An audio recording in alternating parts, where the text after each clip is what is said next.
This year, the Carolina Hurricanes ended up in rarefied air. The Carolina Hurricanes, they win the Stanley Cup in 2006. They don't make the playoffs again until 2009. 2009, they went to the conference finals. They don't make the playoffs again until 2019. They went to the conference finals. It was easy to go, all right, so conference finals, they missed the playoffs again, right? Because this year they made the playoffs. It's the first time they've done it in back-to-back years since 2001 and 2002. And that's the only time that Carolina as a team have ever done it.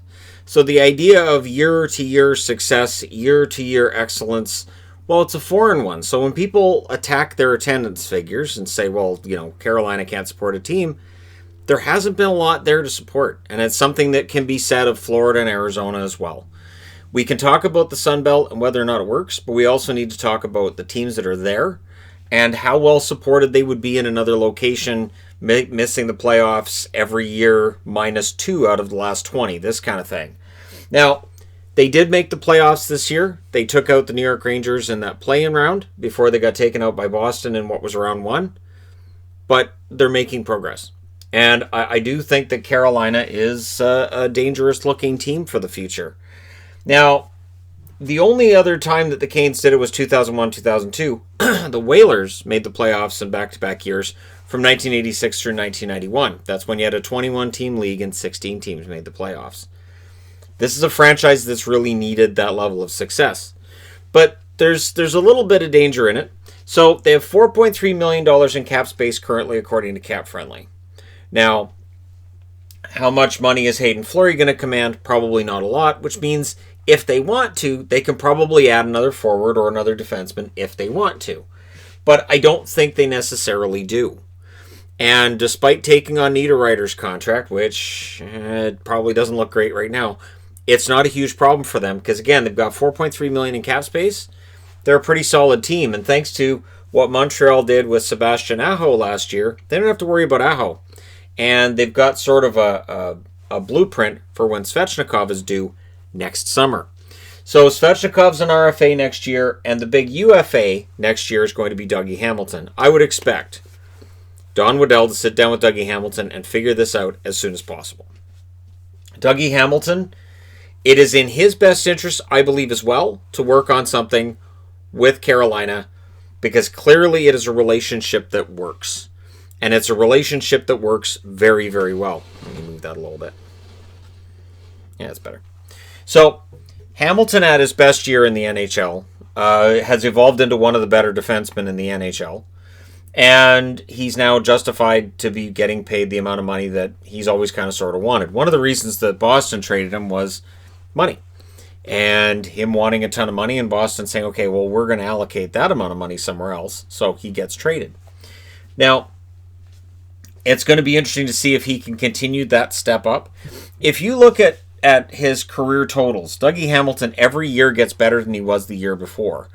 And so we keep waiting for him to plateau and maybe drop back, and yet it never happens.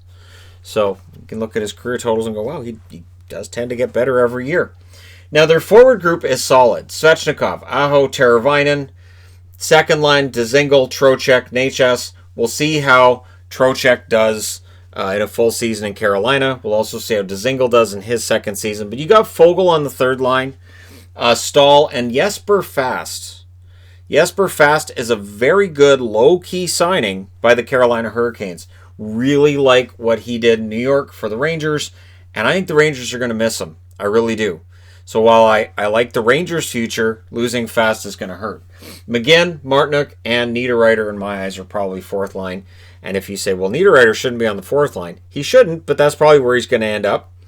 And he'll probably see some special teams time as well.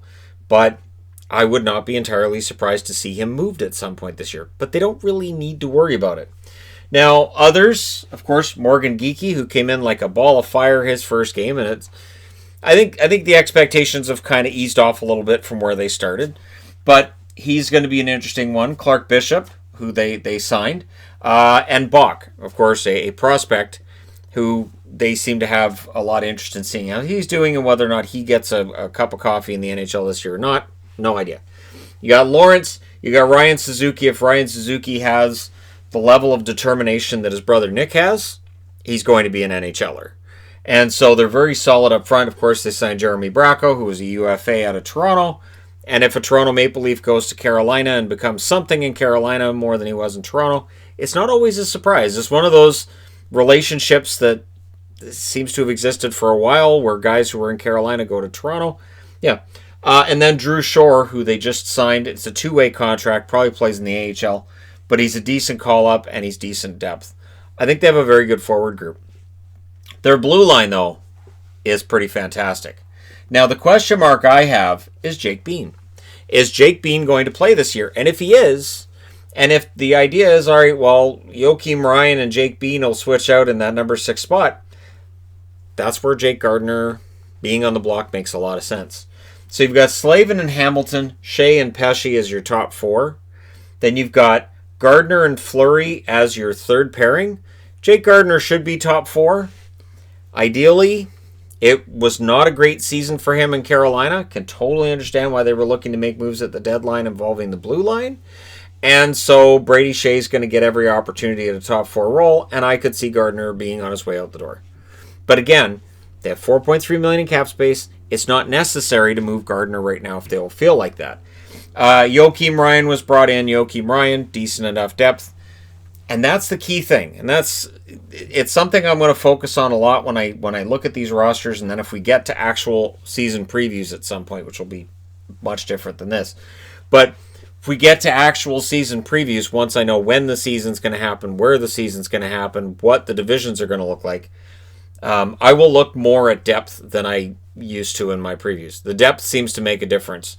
Tampa Bay and St. Louis over the last couple years have shown that your star players will tend to kind of not neutralize each other, but, that's what wins you the series is having that superior depth and being able to put those multiple scoring lines out there.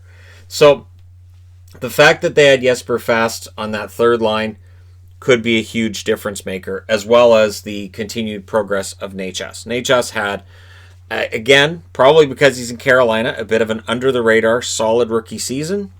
I would expect further development from him. Where things also get interesting with Carolina is their goaltending. Mrazek and Reimer are both UFAs next year. And question marks about their goaltending are out there. And then there's Nedeljkovic, who up until a couple years ago seemed to have the dreaded goalie of the future tag on him. And I've talked about goalie of the future and how often I've seen the goalie of the future just not arrive. I remember in Vancouver, I was really excited about Mike Fountain because he was he played like Kirk McLean. They said he looked like like the way, everything about Kirk McLean, and then, nope. And so, is Nedeljkovic going to end up being a member of the Carolina Hurricanes and playing as one of their goalies? Well, I think he's at the age where they have to give him a shot, don't they? And he looked okay in the call-up last year, so we'll see what happens with Mrazek and Reimer. And, Don Waddell hasn't done anything in the offseason to suggest that he's not happy with his tandem. But you've got to think that if they're going to get over the hump and actually become a Stanley Cup contender, that they may want to look at their goaltending and just maybe a tweak here and there. And either Mrazek or Reimer would stick around, but maybe a look at making some sort of a change. So I don't know. I think that they're going to be fascinating to watch. They're going to be exciting. They were exciting last year. I thought Carolina and the Rangers was going to be a fantastic series, and it was, but it was short. So these things happen, but it was a short series, and Carolina took them out. And this coming season, they'll be looking to make the playoffs for a third straight year for the first time since they became the Carolina Hurricanes.